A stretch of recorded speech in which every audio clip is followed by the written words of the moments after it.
Mbote mwana mboka Chole. Mbote National Nixon, mbote na bande onyoso balanda biso en direct siko. Toti kolanda masolo ya Bechole ba toyoke te no Abechole betabi makasi za ndenge nini. Ezali ko beta mate ezali ko pesa avertissement na papa na biso kamere. Nazo benga e papa po na ndenge ya respect. Mais surtout lobi ba bi asali na ba congolais. En tout cas azo mérité ba benga papa te. Mkonsi nanga ezana jour moko te Félix Tshisekedi a signé accord na kamere que to sala 5 à 5 ans. Nous, on a promis à M. Vital Kamerhe que si le président a gagné l'élection, tu obtenu majorité parlementaire, on va la première ministre. Mais, Makamongo au comité, conformément à la constitution congolaise qui stipule, le président nomme le premier ministre au sein de la majorité parlementaire. L'IDPS, ensemble avec l'INC qu'on appelle les CACH, n'a pas obtenu la majorité parlementaire. Malamo, tout le monde a moi si nae, n'habite sur le deuxième bureau, sur le troisième bureau nae, à qui na INC, à Sangisi Batolbi que non peuple congolais bobangate. Na 2023 Kamerhe président par rapport à bakora Nairobi. Yamana bino yo makambo accord e biso to sala accord ya Kamerhe d'abord premièrement Félix Tshisekedi atikala obenga Kamerhe te ya ko soutenir nga.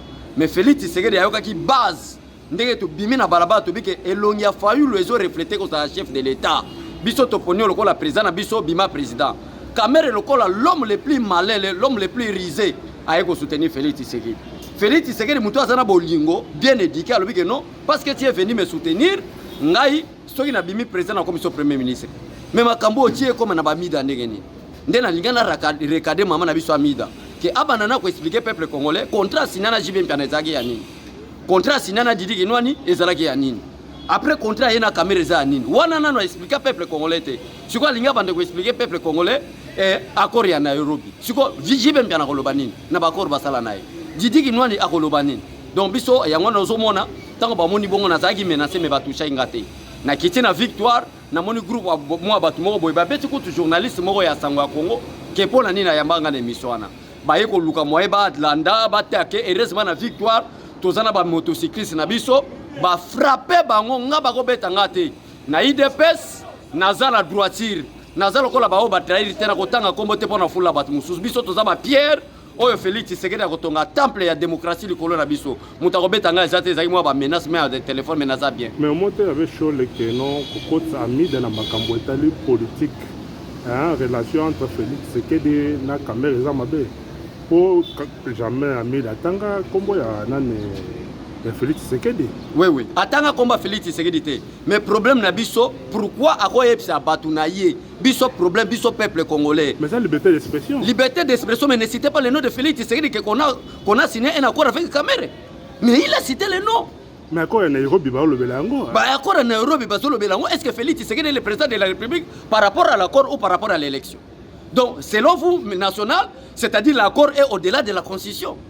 La constitution est claire, le mandat du président de la République est de 5 ans. Mais renouvelé une seule fois. Contrat privé entre deux personnes, voilà l'engagement, mais ça n'engage pas l'IDPS, ça n'engage pas le peuple congolais. Nous, le peuple congolais, le mandat du président de la République, si c'est paix parce que la politique est dynamique, si c'est paix, on ne sait pas des réalités politiques. Mais si ça sera paix, ça sera 10 ans. 5 ans renouvelable une seule fois. Croyez-vous la lutte que l'IDPS a menée pendant 37 ans?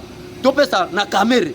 Mais national na yebi pe koza mutamaye lo lingité au dévoilé à opposition na yo pour ça démocrate vous connaissez qui est Kamerhe na yebi malamu. Mais Kamerhe le directeur de cabinet a Félix Tshisekedi là azana confiance au président de la République. Azana confiance acquise makambo bozana ba preuve te. Dans la preuve parce que asangisa ba conseiller no sa présidence na réunion ta a commencé la politique à deux poids deux mesures président Félix Tshisekedi a okita na basse ça ko interpeller te ba conseiller à IDPS na cabinet président baza moins traité par rapport à ba conseiller INC.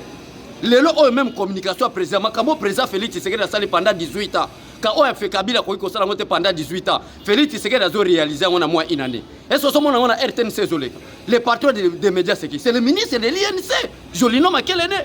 Mais pourquoi se défendre de Makambo président Zosala en tant que ministre des médias, membre du gouvernement? C'est-à-dire que ça n'a pas jamais le gouvernement Félix Tshisekedi se comporter comme un ministre des médias et non comme un ministre de l'INC. C'est ça le problème. Donc pour eux, parce que Kamerhe aux candidat, na minute peut-être national yebité, papa na biso liberté c'est la démocratie biso de Bundeli. Asali déjà ba polo 2023 est candidat. Biso to boité est allié na batone ba voter. Yebisanga nan tozo on le simamo moké.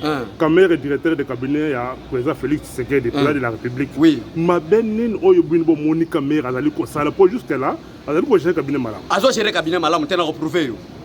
Ba rumeur nyonso est la vraie ou faux, mais état rumeur en tant que bateau yo babundi pour namboka il faut que lobelango Rimer ebimi à 15 millions il andaki à dossier dans la justice le nom du directeur du cabinet cité Rimer ebimi awa ya conseiller ya IDPS qui a signé ba accord moko ya ba diamant na kombo ya président de la République kombo Kamere za na kati awa makamo na zo biso lazamba place où era sona salaka à répétition tout na ba congolais nyonso Vital Kamere sombiango mais yo yebi mpiaka o Vital Kamere uti nango avant comme directeur ya cabinet yo moko uti omona awa salisi ba maputa ya koma Vital Kamere président 2023 wana auti na mpiaka tambola maluku bansele partout ba ko lobaka ko somaka mapangu mbonga zozo rapi c'est ça le problème est-ce que nos conseils ce n'est pas à mon droit mon national ya poser aux questions mais wana nga mo na répondre nazo mi poser question est-ce que depuis Félix Tshisekedi a comme chef de l'état place nini bino bolandi déjà qui a sombi le pas on a limité non mais tout ça ngai ya nozali ya yo tena tout ka peuple basola loyo bozali ko accuser ye mais musala mboti la justice ça sala yango pour bozo continuer bozali ko s'acharner na ye sans que justice na justice musala na yete tozo s'acharner na yete national tozo le baboye justice azala musala na zo sala la souveraineté de l'État congolais appartient au peuple congolais, nous, l'article 5 de la Constitution. Nous citons le nom de Vital Kamere pas en tant que membre de l'IDPS. En tant que citoyen congolais, on a qui n'a voix na IRN, n'a voté Félix Tshisekedi pour l'intérêt du peuple congolais. Alors, en tant que peuple congolais, c'est tout le Bamabe. Les lots, partout dans le monde, bako benga biso. Mais gratuité enseignement, parce que le Bélangote, vous croyez-vous que gratuité enseignement, sur les années régime Kabila, même dans le Bélango Ndegeni. Je suis dans la Jolino, mais quel est le Bélango?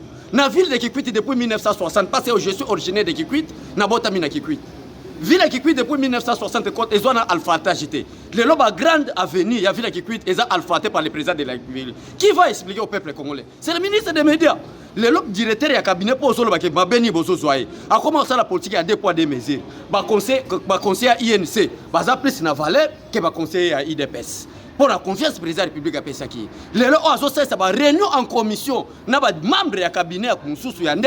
On a qu'un combat président Félix Tshisekedi Nandenga Mabe. N'a pas réunion. Nous avons des informations. Bateau peut balinga Félix Tshisekedi n'a pas réunion. Bako kota bako yebisa rabiso.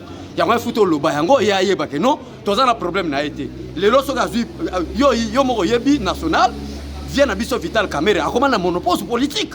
Ozolan. IDPS nda yeko zongi seba monopole pour te abota. Ozolan. Non non INC balobi ke non. INC nde basali ke IDPS alongo na monopole politique. Mais croyez-vous que beaucoup ko imiter bango pour mais tozo imiter bango croyez-vous que non les loso Félix Tshisekedi a fouiné le passé caméra vous à la place wana parce qu'il a fouiné le passé mais ba caméra va détruire mboko na ba Moïse ensemble si aujourd'hui Félix Tshisekedi je vais commencer à fouiner le passé makamuna na ba nationalité o caméra lobelaka depuis azali président assemblée nationale silisa ngote muto bazoli benga e caméra muto mayele caméra muto makasi mais celle na président de l'Assemblée nationale, on a dit à 2 milliards, on te prend un boga, c'est le président de l'Assemblée nationale. Ça, il n'a pas expliqué au peuple congolais. Les lots caméras sont à caméra à cause de l'INC. Les lots sont caméras, moi, c'est aligné, moi, ça m'a balé à Mida. Quoi, une bonne en tant que directeur. Vie privée, la politique n'a pas de vie privée. Félix Tshisekedi n'a pas de vie privée en tant que président de la République. En tout cas, que nous avons président et la vie privée. Si vous êtes au cadre d'un pays comme la République démocratique, vous avez la vie privée. N'a pas de ligne impédique. Namboka biso to lingi soute muta asala ba musicien ba coup d'état aya comme président de la République ozala le président de la République mais zo botela bandeko na ba musicien basi bo soki nzamba sungi comme président de la République c'est que to soki na dictature Mobutu non papa vraiment vous devez se repentir ça c'est le pouvoir de l'IDPS c'est le pouvoir du peuple congolais pouvoir Félix Tshisekedi to soutenir rango jusqu'à ce que tout le monde que non tous les politiciens congolais sont devenus maintenant très bien éduqués à ce moment-là on peut céder la seule monde en boka to ko na deuxième sixième bango pona ngana biso lelo to ezali mokolo le 17 mokolo to zalo kanisa mwana mboka Lumumba liwa ya Lumumba tomoni pe Martin Fayulu ndeko Martin Fayulu la moka ba bengsaki marche moko lelo est-ce que marche wana ezakina réseau ya kozala pour balobi eza marche pona ko soutenir ba victime ya Beni et c'est ezakina réseau ya kozala pona ba victime ya Beni mon frère Fayulu nazo comprendre te ezaki ndoki ya Genève to ezab diamande okomi ko melozo longola mboma te on ne comprend plus bien nga Fayulu sérieux Zolanda Félix Tshisekedi na simoza secrétaire na yo to zako mona zaki un peu intelligent mais to moni vraiment que côté na kati ya Buzop on ne comprend pas eza soulard eza comme ambianceur juste eza quoi date o depuis Tshisekedi Tshisekedi to zalo ba date ya indépendance o Mobutu nani Lumumba oyo abundela biso date basala ye mabe akufaka yango oyo o to komisa héros national en tant que peuple congolais eza reconnu ba fête pe ça le quoi lelo président appelle ça programme pour la date wana mais janvier eza moulayi mais c'est Martin Fayulu Madidi donc yo moni date peuple congolais tant que yeb sabino que tous là sénégalais na kata mboko boko ni makate est-ce que Tshisekedi depuis asala lit nae bon mona ba bêtise asala ta Tshisekedi akufia tiel biso Félix Tshisekedi to sali ba lit poto bengana kabila ne to bengane to pouvoir bon mona déjà le 17 to ba fou ngote ba sénégalais baza en complice yango na Zarias à comprendre albi que transition ba ninga ba pesa Tshisekedi muto achaka ba kan États-Unis ezalaki fayulu parce que mon muto bimisa ki yango ezalaki a Zarias sur Ruberwa to zo contre la Zarias sur Ruberwa te mais to zo ba que c'est une association de malfaiteurs ezala bango nyonso ba komi ko dévoiler ba secret na bango alors pour le yeb ça vient na biso fayulu to respecter ba héros na biso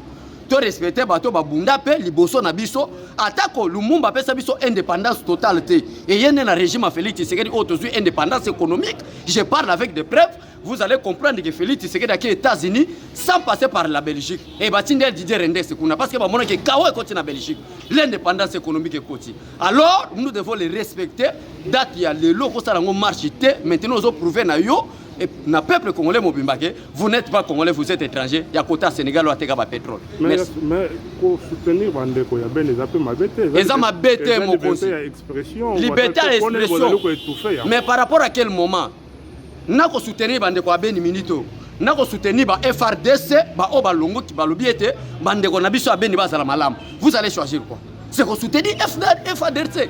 En d'autres termes nationaux, cela veut dire que Martin Fayulu a un poste à crime salemaka pour soutenir la Batabeni. Parce que le moment où on a bandé qu'on a béni à Sud Kivu, Nord Kivu, et ça moment qu'on soutenir bino na noté. Moment ils allaient moment qu'on peut appuyer na FADRC parce que ba crime ba sali na bandé qu'on a biso, ba maman na biso ici là. Donc pour le Martin Fayulu il faut commencer toujours ya ko boma batu na beni pour ya sala ba soutien. Lelo quartier général ya ba ADF na les a déjà récupéré par FARDC. Et ça, les camarades guerre, il y a des les chefs, il y a des ADF dans le mot, qui sont capturés, paix contre la SAPI. Mais quel est le mot au Martin Fayulu la FRDC? Il est contre les Congolais. Tu vois, il y a dit le fait que les Congolais, la majorité des Congolais, Mobutu a bomi biso nanzala, a bomi biso na malaria, Kabila a enterré biso. Alors, les Congolais vont comprendre.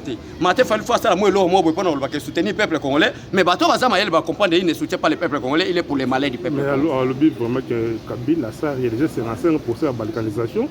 Félix a commis à 15% à l'écolo, c'est-à-dire qu'il a commis au-delà, c'est-à-dire Félix Moutouazo qui a achevé la balkanisation à Congo. Mais Moutaloba qui a parlé à Papa Fridolin, bon.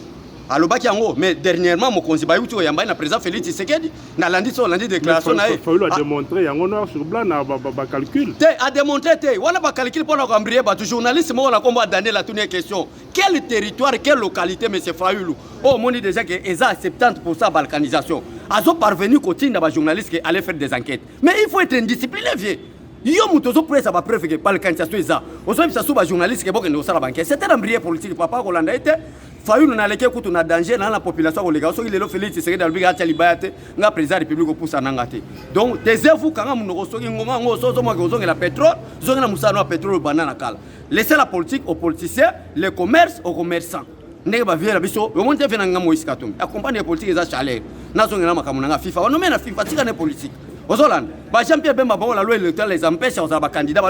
Soutenir le Félix Tshisekedi. Et ça, quand on a habité ça, sur la pétrole, ça a été calé. Mais si c'est cerveau, tout est diamant comme il est là, tout est whisky à ma casse, mais là, et Tindo Bilobela. Donc, nous devons soutenir le président Félix Tshisekedi. Preuve à l'appui national. Peuple congolais, biso l'Obama Kamloga Bataba souffrir tout est l'Obama Kamloga Batamaele. Fayulu commence à dire que Kabila sali déjà 55%. Mais depuis ça, comme à 35%, ça ne va pas dénoncer. Moment qu'on dénonce parce que tant que démocratie est côté, Félix Tshisekedi a la liberté d'expression. Non, Fayulu. Attends, maman va me la ballon. Ce n'est pas seulement Fayulu, les soutenu par Mozit, ils sont ensemble dans la Mouka. Mais c'est l'association des escrocs. Depuis quand est-ce que Fayulu d'abord, il est l'opposant de qui? De Joseph Kabila ou de Félix Tshisekedi? Parce que pour le moment, Joseph Kabila n'est plus le président de la République. Mais pourquoi à chaque discours, il y a Fayulu, il faut toujours citer le nom de Kabila? Vous ne comprenez pas qu'il y a un rôle, il y a un Kabila, n'a mis toi pas congolais. Parce que ce n'est pas le mandat de Kabila, ce n'est pas le régime de Kabila. Kabila n'est non partant, il ne sera plus président dans ce pays, c'est fini. Mais pourquoi toujours citer Kabila? Donc, en d'autres termes, s'il a des missions qu'il a réussi, moi, il y a des missions à Fayulu, et ça, c'est ça combat Kabila, mais toi, peuple congolais, pour le diaboliser, combat Félix Tshisekedi, le peuple congolais, qu'il n'est pas le président de la République, il a été nommé. Parce que selon la Constitution, le poste du président n'est pas poste de nomination, mais un poste électoral. Vous devez être élu. Ok, l'année de l'action, l'année 2020, et le peuple congolais en tant que membre du DPS, le peuple congolais vous posez là pour l'année Oyo. Année Oyo, année Abaksio, on a président de la République. Premièrement, le peuple congolais, c'est l'année la justice est équitable. Félix Tshisekedi na discours sur l'état de la nation, a lobby na lingite justice ya mboka nangeza ya ba pauvre na ba bola. Ba nyoso bazala ego. Donc mandat en 2020 autre année des actions. Yangona sur le plan gouvernemental, président Félix Tshisekedi a bengi bango na zongo. Na mois de décembre avant to kota janvier. Après si bango avertissement que ndenge to kota décembre ça sera année mo ya ba grande action. Oya ko kwena ba mbeba ba principe il sera chicoté par la constitution. Donc année oyo to lingi ba bêtise était et ça année mo do ba biloko bozako le peuple d'abord à partir du mois de février mars pour ressentir qui est Félix Tshisekedi, qui est le président Félix Tshisekedi. Merci vraiment chef. Le Basuka pour le Congolais, dans le monde entier, RDC Source Info, chaîne Yamakasi. Merci beaucoup, Bande Union, sur Balanda Biso, na Source Info, chaîne Nabiso Moko, oye pesa benfo, na rosa la jamais tabessé na bataille INC. Bako betangate ba meka moi batak bakoki, mais nga yo na za vivant national Nixon Moninga. Te baza bataille INC parce que ba beti déjà j'ai de Sweli, journaliste ya Sango ya Congo, yé mo pe journaliste wana dénoncer on a chaîne na bango ke bazo lukisanga. Donc essayer loko bombaté.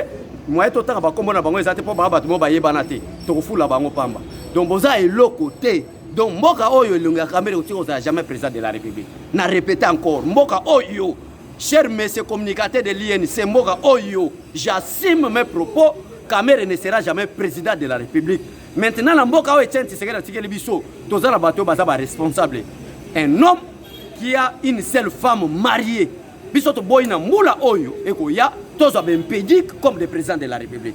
Que Dieu vous bénisse, Congolais botika la malamu. Merci beaucoup.